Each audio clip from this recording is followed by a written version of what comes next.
बिस्मिल्लाहिर्रहमानिर्रहीम। अस्सलाम वालेकुम students, welcome to my YouTube channel learn with Numan. आज की इस वीडियो के अंदर हम अपने फिजिक्स फर्स्ट ईयर के चैप्टर 10 के एक्सरसाइज वाले शॉर्ट क्वेश्चन देखेंगे। कंस्ट्रक्टेड रिस्पांस क्वेश्चन जो इंशाल्लाह नेक्स्ट वीडियो के अंदर अपलोड कर दिए जाएंगे। आज ही मैं ट्राई करूंगा। तो वीडियो स्टार्ट करने से पहले आप लोगों से गुजारिश है कि चैनल को लाजमी सब्सक्राइब करें और वीडियोस को अपनी क्लास वालों तक जरूर शेयर करें। याद रखें, इस चैप्टर में से आप लोग जो है ना लॉन्ग बेसिकली आप स्किप कर सकते हैं, लेकिन शॉर्ट आप बिल्कुल ना स्किप कीजिएगा।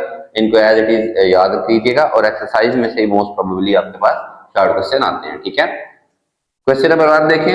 It is said that Lenz's law specifically applies to induce current, कि लेंज़ेस लॉ इंड्यूस करंट पे अप्लाई होता है and not directly to induce EMF. ये इंड्यूस ईएमएफ पे डायरेक्टली अप्लाई नहीं होता। Explain it briefly. इसको कहता है ना थोड़ी सी वजाहत करें। ब्रीफली का मतलब होता है थोड़ी सी 4-5 लाइनों के अंदर। ठीक है, बेसिकली लेंज़ेस लॉ हमारे पास बताता ही, डेफिनेशन इसकी है कि direction of induce current in a close loop, ठीक है, एक लूप के अंदर, is always such as to oppose the change, कि ये जो इसमें चेंजिंग हो रही है, किसमें चेंजिंग हो रही है? इन मैग्नेटिक फ्लक्स, के फ्लक्स में चेंजिंग की वजह से जो इंड्यूस करंट पैदा होगा वो हमेशा अपने काज को क्या करेगा? अपोज करेगा। दैट प्रोड्यूसेस, जिसकी वजह से ये क्या हुआ है? पैदा हुआ है। ठीक है, लेंज़ेस लॉ की होगी डेफिनेशन। अब फैराडे ने कहा था कि EMF induce is equal to minus N del phi over del t. तो EMF के बारे में फैराडे बताता है, लेंज़ेस लॉ डायरेक्टली EMF के बारे में हमें इंफॉर्मेशन नहीं देता। ये जो फैराडेस लॉ का नेगेटिव साइन है ये रिफ्लेक्ट करता है कि Lenz's law ensuring induce current creates a magnetic field. ये माइनस क्या इंश्योर कर रहा है कि इंड्यूस जो करंट होगा वो एक ऐसा मैग्नेटिक फील्ड पैदा करेगा दैट रेजिस्ट ओरिजिनल फ्लक्स, जो कि original magnetic field, original magnetic flux को क्या करेगा? अपोज करेगा। तो ये हमें करंट की डायरेक्शन के बारे में बताता है, ईएमएफ की डायरेक्शन के बारे में हमें ये नहीं बताता। ठीक है फ्रेंड्स, ये इसका छोटा सा आंसर है। नेक्स्ट देखें, a square loop of wire, एक वायर की लूप है स्क्वायर, ऐसे ऐसे के, ठीक है, is moving through uniform magnetic field. अब यूनिफॉर्म मैग्नेटिक फील्ड कैसा होता है? ऐसे, ये यूनिफॉर्म मैग्नेटिक फील्ड है जिसकी डायरेक्शन चेंज नहीं हो रही। ठीक है, the normal to the loop, आपको पता है कोई भी जैसे बोर्ड है इसका एरिया वेक्टर इसके ऊपर नॉर्मल होगा। इस लूप का जो नॉर्मल है वो ऐसे इसके ऊपर ओरिएंटेड, उसने कहा parallel to magnetic field, oriented parallel to the magnetic field. Loop का जो नॉर्मल है उसकी डायरेक्शन एक ही, उसके एरिया वेक्टर की डायरेक्शन हमारे पास पैरेलल है मैग्नेटिक फील्ड की डायरेक्शन के। इसको बेशक आप थोड़ा छोटा बना लें। कहता है इज एन ईएमएफ इंड्यूस, क्या ईएमएफ इंड्यूस होगा या नहीं होगा ये बताएं। अब ईएमएफ को यही वाला फार्मूला देखें सिर्फ। अच्छा, कुछ क्वेश्चन में ना ऐसी बात होती है कि अगर आप सारा नहीं याद रख रहे, no EMF is not induce, एक नंबर तो हो गया। ठीक है, अब आ गई रीजन, उसने कहा रीजन नहीं है तो एक नंबर होगा रीजन का। वजह, ईएमएफ का फार्मूला होता है minus N del phi over del t. ये डेल फाई है चेंज इन फ्लक्स। फ्लक्स क्या होता है? इस लूप, इस कॉइल में से लेट्स सपोज ये 3 लाइनें गुजरनी है तो इसका फ्लक्स 3 है। तो जब ये जा ही ऐसे रही है तो इसमें से हमेशा ये 3 लाइनें ही गुजरेंगी, तो फ्लक्स में चेंज क्या होगा? 0 होगा। आप सिंपल सी ऐसी बात लिख सकते हैं कि change in flux is equal to 0।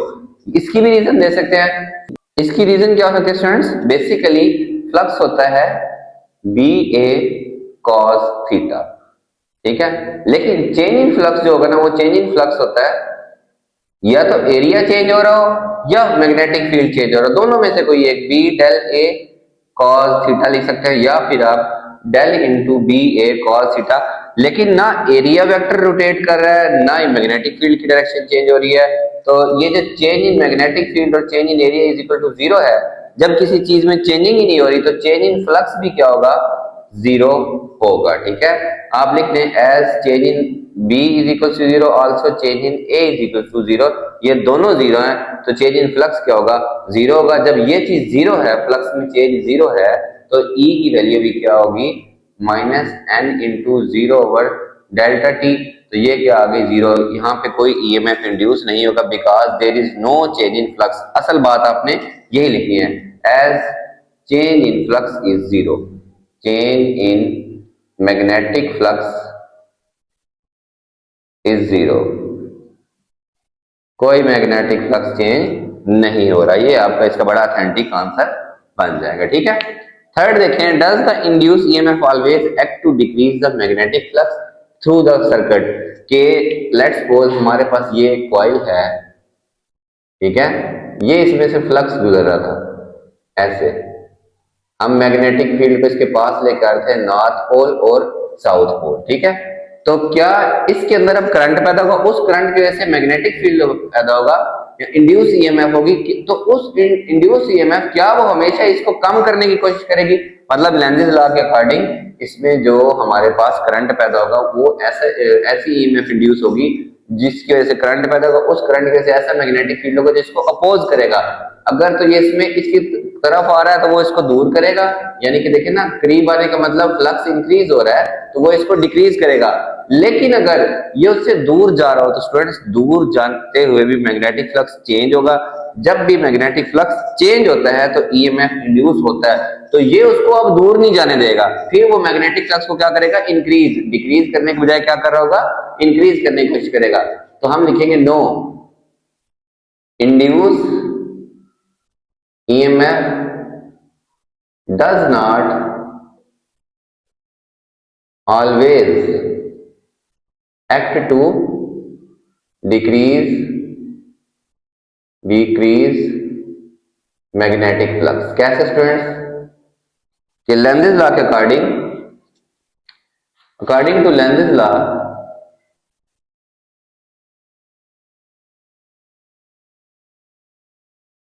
When magnetic flux is increasing, जब बढ़ रहा होगा, ठीक है, it will produce an EMF, ये एक ऐसा ईएमएफ पैदा करेगा which will produce induce current. उस ईएमएफ की वजह से क्या पैदा होगा, इंड्यूस करंट पैदा होगा, ठीक है, which will create magnetic field to decrease the magnetic flux. यानी कि ये जो मैग्नेटिक फ्लक्स है इसके वजह से ऐसा ईएमएफ इंड्यूस होगा। आप बेशक ये लिख दे, ये लाइन काट दे, produces EMF which will create the magnetic field to decrease the magnetic flux. ये तो तब है जब उसमें से फ्लक्स इंक्रीज हो रहा है। बट इफ, अब यहां पे next line, but if magnetic flux is decreasing, the direction of induced current या EMF will be so as to oppose it। वो इसको क्या करेगा, अपोज करेगा। it will not let it decrease, वो इसको कम नहीं होने देगा। Instead, it will try to increase magnetic flux। यानी कि इसने हमेशा अपोज कर रहा है, जब वो बढ़ रहा होगा मैग्नेटिक फ्लक्स तो ये उसको डिक्रीज करेगा, यही बात लिखनी है। और जब वो कम हो रहा होगा तो ये उसको क्या करेगा स्टूडेंट्स, इंक्रीज करने की कोशिश करेगा। तो हमेशा ये डिक्रीजिंग के तौर पे एक्ट नहीं कर रहा होता, ये हमेशा अपोज कर रहा होता है कि जब एक्सटर्नल मैग्नेटिक फ्लक्स इंक्रीज हो रहा है तो ये उसको डिक्रीज करने की कोशिश करेगा, इंड्यूस ईएमएफ या इंड्यूस करंट। और जब एक्सटर्नल मैग्नेटिक फ्लक्स कम हो रहा हुआ तो इंड्यूस करंट उसको क्या करने की कोशिश करेगा, इंक्रीज करने की कोशिश करेगा, ठीक है। Fourth short question, when a magnet is pushed through a solenoid. ये एक सोलेनॉइड है, उसने डायग्राम बनाई हुई थी वैसे बेसिकली, ठीक है। ऐसे यहाँ एक गैल्वानोमीटर लगा हुआ है, यहाँ पे एक मैग्नेट है नॉर्थ और उसका साउथ पोल, ठीक है। The galvanometer indicates a small current, कि जब हम मैग्नेट को इसकी तरफ पुश करेंगे, ये इसके अंदर से गुजारेंगे तो करंट पैदा होता है। बट व्हाई, एक तो ऐसा क्यों होता है, what will be magnetic pole at left end, ये सोलिनॉइड है, इसके लेफ्ट एंड पे जो इंड्यूस मैग्नेटिक फील्ड है उसकी क्या डायरेक्शन होगी। अच्छा ये चीज याद रखें, सोलिनॉइड क्या होती है, कोई भी कॉइल जो ऐसे करके लिपटी हो उसको हम कहते हैं सोलिनॉइड, ठीक है। अब देखें पहली बात कि करंट क्यों पैदा होता है, कि जब मैग्नेट इसमें से मूव करेगा तो मैग्नेटिक फ्लक्स चेंज होगा, जब भी फ्लक्स चेंज हो तो ईएमएफ इंड्यूस होती है या फिर करंट इंड्यूस होता है, ठीक है। When magnet is pushed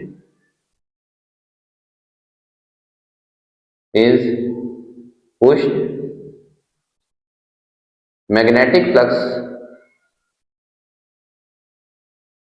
through coil changes, hence current is induced। Current क्या होता है स्टूडेंट्स, पैदा हो जाता है, इतनी सी बात है, ठीक है। अब अकॉर्डिंग टू लेंज़ लॉ, देखिए यहाँ पे ये तो नॉर्थ और साउथ है एक्सटर्नल मैग्नेट का। अब जो इसमें करंट इंड्यूस हुआ, उस करंट इंड्यूस होने के से मैग्नेटिक फील्ड पैदा हुआ, उसकी डायरेक्शन क्या होगी, the direction of induce current according to Lenz law will be such, ऐसी होगी as to oppose the motion of magnet के, इसने इस मैग्नेट की मोशन को क्या करना है, अपोज करना है। अपोज कैसे करेगा, ये कॉइल इसको कैसे अपोज करेगी, इसके अंदर इस डायरेक्शन में करंट बहेगा कि वो ऊपर की तरफ, जब देखे ना ये बाहर से ऐसे ऊपर की तरफ, इस तरफ ये अपना नॉर्थ पोल बना लेगी, तो कॉइल अपना नॉर्थ इधर बना लेगी और साउथ इधर बना लेगी, तो लेफ्ट हैंड नॉर्थ हो जाएगा, नॉर्थ को क्या करेगा, रिपेल करेगा। सो लेफ्ट हैंड, अच्छा ये ना डायग्राम उसमें नॉर्थ इधर बनाया हुआ और साउथ इधर बनाया हुआ, अगर डायग्राम में मैग्नेट का साउथ इधर होगा और नॉर्थ इधर होगा तो कॉइल के इधर साउथ बनेगा, साउथ को क्या करेगा, रिपेल करेगा। So left hand will be north pole, ठीक है, क्योंकि लेंज़ लॉ के अकॉर्डिंग इसने हमेशा अपने अपोज को क्या करना होता है, कॉज को क्या करना था, अपोज। अगर ये मैग्नेट इससे दूर जा रहा होता तो ये उसको दूर नहीं जाने देगी, जैसे ये ऊपर वाली बात, ठीक है। अगर ये दूर जा रहा है तो अगर ये एन है तो ये अपना एस इधर बना लेगा कॉइल, ठीक है, इंड्यूस करंट ये इसको दूर जाने नहीं देगा, ठीक है स्टूडेंट्स। नेक्स्ट देखते हैं 10.5 देखें students. A bar magnet falls through a fix metallic ring, एक बार मैग्नेट है जो कि एक मेटेलिक रिंग्स में से गुजर रहा है। Will magnet fall with an acceleration of free falling body, basically आपकी बुक में डायग्राम बनी है, ऐसे करके ये रिंग है, ठीक है, ये मैग्नेट एक इसमें से नॉर्थ और इसका ये ऊपर साउथ पोल है, ये इसमें से गिर रहा है, तो क्या कहता है वो, क्या ये फ्री फॉलिंग बॉडी की तरह इसके अंदर से गिर जाएगा, no.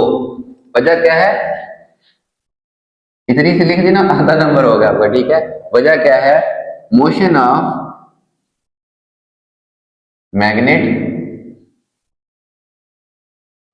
Through ring induces EMF, कि जब भी मैग्नेट की और कॉइल के दरमियान या रिंग के दरमियान मोशन होगी, ठीक है, क्या होगा, इंड्यूसेस ईएमएफ, इसने ईएमएफ पैदा करनी है, which is given by -n del phi over del t। अब यहाँ पे नंबर ऑफ कॉइल्स तो 1 ही है, तो n की जगह 1 लिख दें या ना लिखे कोई इशू नहीं है, ठीक है। तो डायरेक्शन ऑफ इंड्यूस ईएमएफ, ये इंड्यूस ईएमएफ एक ऐसा मैग्नेटिक फील्ड पैदा करेगी जो इसको अपोज करेगी, ठीक है। Negative sign shows that direction of EMF will oppose the motion of magnetic flux के, ये मैग्नेटिक फ्लक्स जो इसके अंदर चेंज हो रहा है ये उसको क्या करेगी, अपोज करेगी, हेंस ये फ्री फॉलिंग नहीं होगी। बेसिकली इसके अंदर ऐसा करंट पैदा होगा जो अपना नॉर्थ ऊपर बना लेगा और अपना साउथ नीचे बना के इसको क्या करेगा स्टूडेंट्स, अपोज करेगा, ठीक है। So by Faraday's law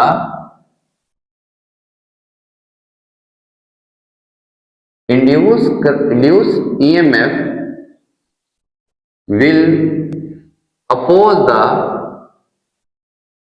motion of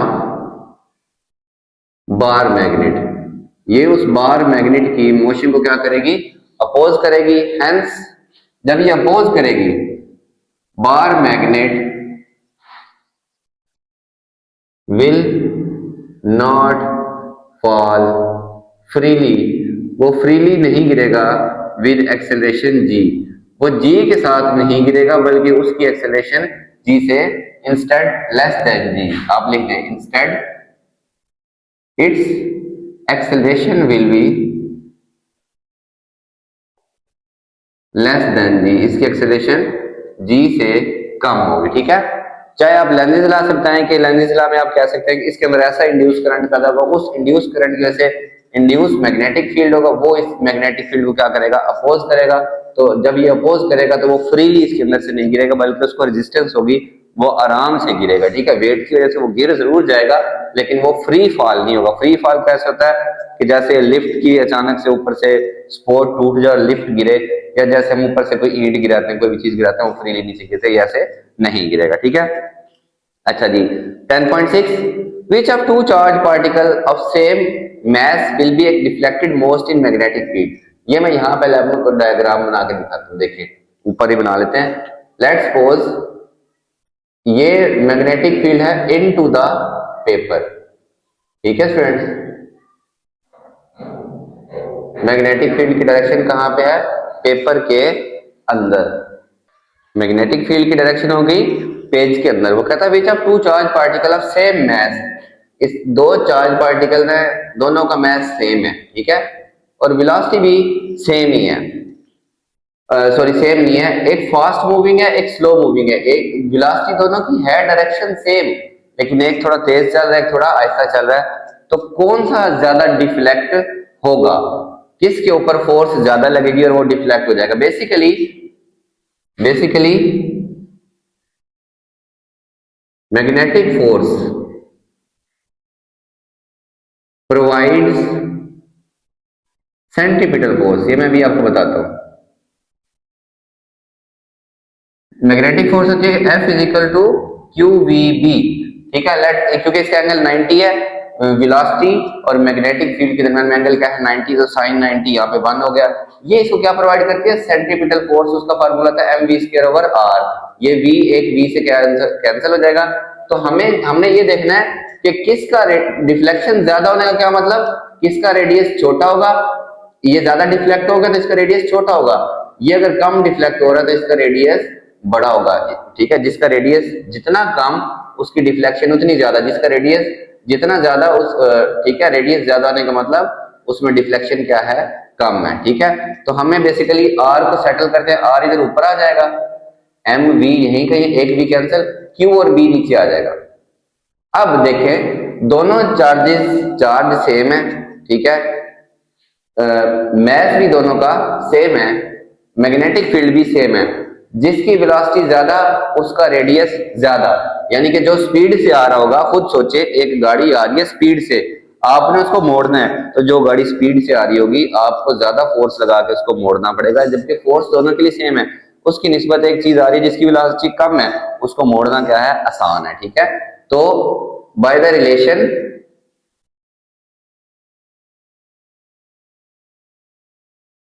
radius of deflection is directly proportional to velocity। ठीक है, so charge having greater velocity, जिसकी वेलोसिटी ज्यादा होगी, ठीक है, उसका रेडियस ज्यादा होगा। रेडियस ज्यादा का मतलब विल हैव लेस डिफ्लेक्शन, वो कम मुड़ेगा। देखिए ना, एक चीज स्पीड से आ रही है, मे बी वो ऐसे सीधा ही गुजर जाए या थोड़ा सा मुड़े, एक चीज आ ही आहिस्ता रही है। अब इसके ऊपर मैग्नेटिक फील्ड की डायरेक्शन कैसे निकाली, जो फोर्स है बी पेज के अंदर, वी वेलोसिटी, और ये जो थंब है ये क्या है, उस फोर्स की डायरेक्शन है जो इसके ऊपर लग रही है, दोनों के ऊपर। ठीक है, लेकिन जिसकी वेलोसिटी ज्यादा है वो थोड़ा देर से मुड़ेगा, उसकी डिफ्लेक्शन कम होगी, less deflection. whereas the charge moving with less velocity, ठीक है, कम वेलोसिटी से जो हरकत कर रहा है, स्मॉल वेलोसिटी से या स्लो मूविंग है, will have स्मॉल रेडियस, उसका रेडियस छोटा होगा, सो ग्रेटर डिफ्लेक्शन, उसकी डिफ्लेक्शन क्या होगी, ज्यादा होगी। Okay students. इसी तरह का है 10.7, an electron and proton projected into magnetic field, एक इलेक्ट्रॉन और एक प्रोटॉन को प्रोजेक्ट किया at right angle to it, मतलब मैग्नेटिक फील्ड के राइट एंगल पे, ये मैग्नेटिक फील्ड इसी तरह पेज के अंदर, ठीक है।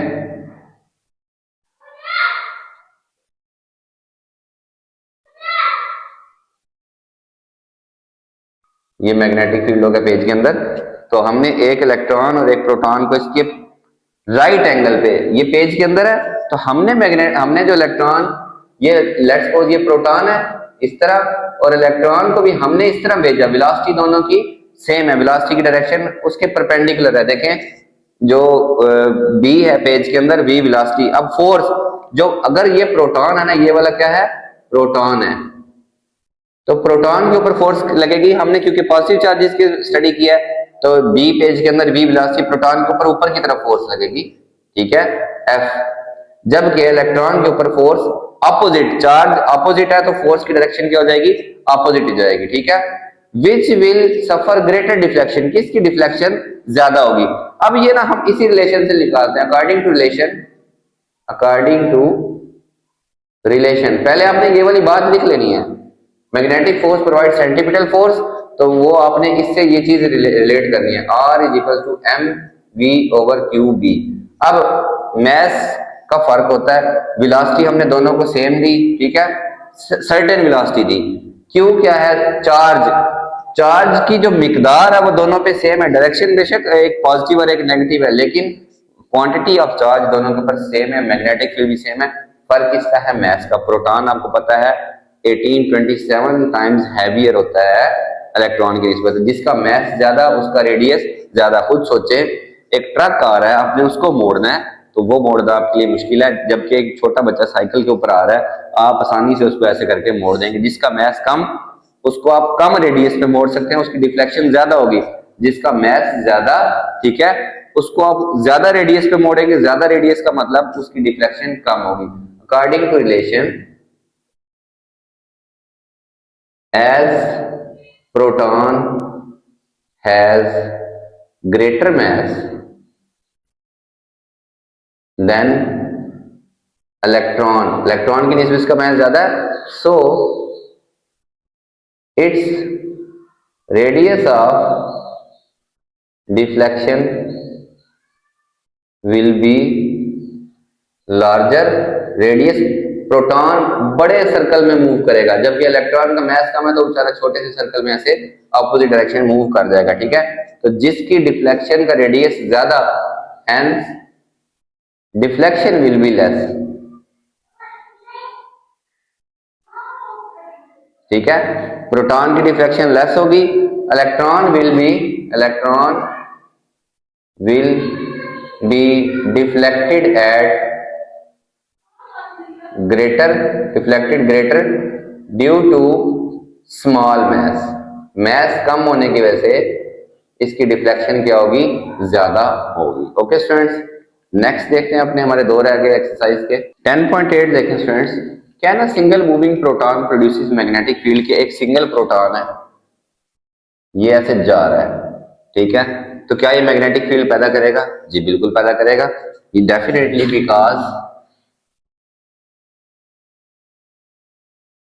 because proton is a charged body, proton क्या है, एक चार्ज बॉडी है, ठीक है। when a charge moves it creates a current, ठीक है, चार्ज की हरकत को क्या कहते हैं, करंट कहते हैं। when there is current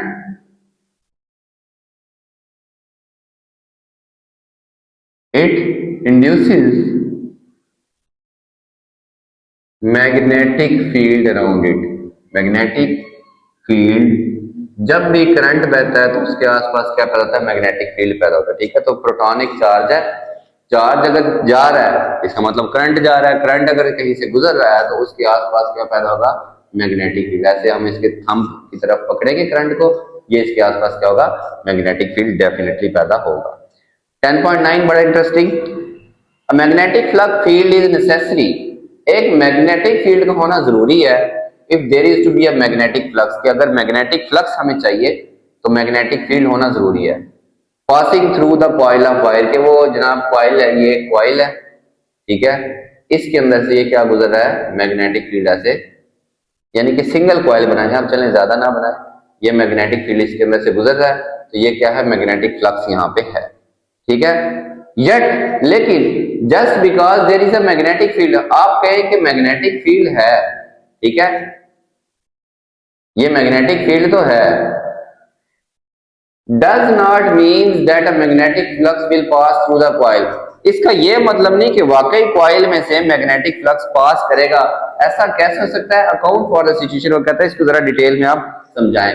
देखें इस केस में दो चीजें जरूरी है, मैग्नेटिक फील्ड का होना जरूरी है, और फ्लक्स कब होगा, जब कॉइल की और मैग्नेटिक फील्ड की ओरिएंटेशन जो है वो ऐसी है कि वो जो मैग्नेटिक लाइन ऑफ फोर्सेज है वो कॉइल के अंदर से गुजर रही है। अगर स्टूडेंट्स कॉइल ही ऐसे पड़ी है, ऐसे पड़ी है, ठीक है, या कॉइल एक स्क्वायर है बेसिकली, ये ऐसे, इसका एरिया वेक्टर ऊपर की तरफ है, ये बी है, तो फ्लक्स क्या होता है, बी ए कॉस थीटा, ठीक है, तो बी ए कॉस 90 और कॉस 90 क्या हो गया, जीरो। ये देखें ना, बी और ए के दरमियान में एंगल 90 है, तो ये जीरो हो गया। अब तो हमारे पास क्या चीज जरूरी है, बेसिकली हम लिखेंगे yes magnetic field is necessary, magnetic field is necessary to have a magnetic flux, magnetic flux के लिए magnetic field जरूरी है, but orientation of coil and magnetic field is also, orientation भी क्या है,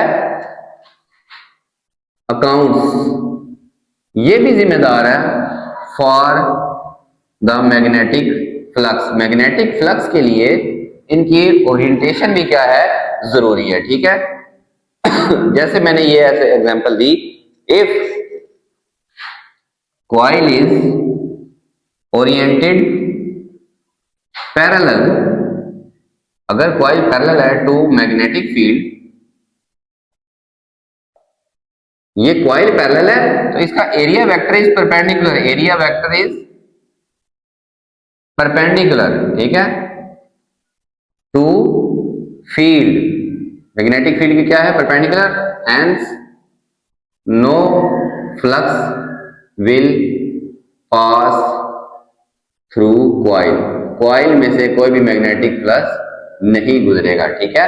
तो मैग्नेटिक फ्लक्स कब होगा, जब number of lines, magnetic lines of forces coil में से गुजर रही होंगी, तो उसके लिए सिर्फ मैग्नेटिक फील्ड होना जरूरी नहीं है, दोनों की ओरिएंटेशन भी प्रॉपर ये वाली ओरिएंटेशन हो, ये कॉइल है, ये मैग्नेटिक फील्ड है।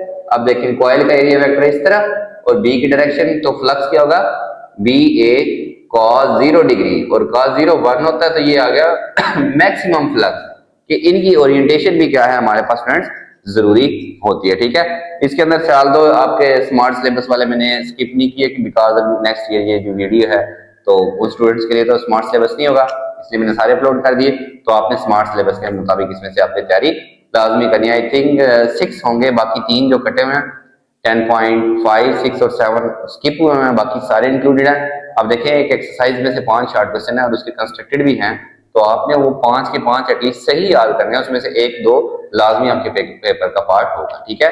तो वीडियो को जरूर लाइक करें, चैनल को जरूर सब्सक्राइब करें, अपने क्लास वालों के साथ जरूर शेयर किया करें। अल्लाह हाफिज़ फ्रेंड्स।